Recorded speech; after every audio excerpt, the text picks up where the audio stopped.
தாய் தமிழ் உறவுகளுக்கு வணக்கம். புதிய கட்சி தொடங்கப் போவதாக சற்று முன் அறிவித்தார். புதிய கட்சி தொடங்கப் போவதாக சற்று முன் அறிவித்தார் என்ற தலைப்பில் இந்த காணொளியை நாம் காண்கிறோம்.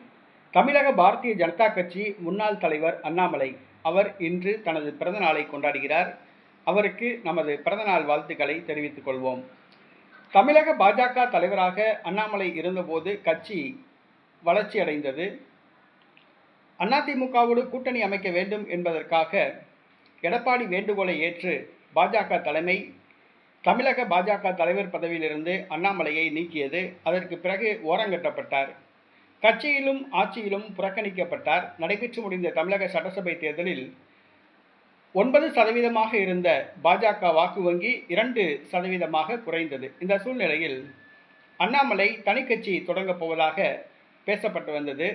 நேற்றைக்கு முன்தினம் பாஜக தேசிய தலைவரை சந்தித்து பேசினார். அமித்ஷாவை சந்தித்து பேசினார். இன்று பாரத பிரதமர் நரேந்திர மோடியை சந்தித்து பேச நேரம் கேட்டுள்ளார். இந்த சூழ்நிலையில் சற்று முன் புதிய கட்சி தொடங்கப் போவதாக அண்ணாமலை அறிவித்துள்ளார். புதிய கட்சி தொடங்கப் போவதாக அண்ணாமலை அறிவித்துள்ளார். மதச்சார்பற்ற தமிழ்நாடு மற்றும் இளைஞர்களை மையமாக வைத்து தான் இந்த கட்சியை தொடங்கப் போவதாக அறிவித்துள்ளார். அண்ணாமலை புதிய கட்சி துவங்குகிறார்.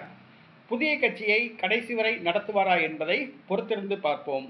ஏனென்று சொன்னால் கர்நாடகாவில் எடியூரப்பா, உத்தரப்பிரதேசத்தில் கல்யாண் சிங் போன்ற பாஜக தலைவர்கள் எல்லாம் பாஜகவிலிருந்து விலகி கட்சி ஆரம்பித்துவிட்டு மீண்டும் பாஜகவுக்கே திரும்பினார்கள். அதே போன்று அண்ணாமலை கட்சி ஆரம்பித்து மீண்டும் பாஜகவில் இணைவாரா, கடைசி வரை கட்சியை வழிநடத்தி செல்வாரா என்பது தெரியவில்லை. என்னதான் இருந்தாலும் அண்ணாமலை பாரதிய ஜனதா கட்சியை விட்டு செல்வது பாஜகவுக்கு ஒரு மிகப்பெரிய இழப்பாகும்.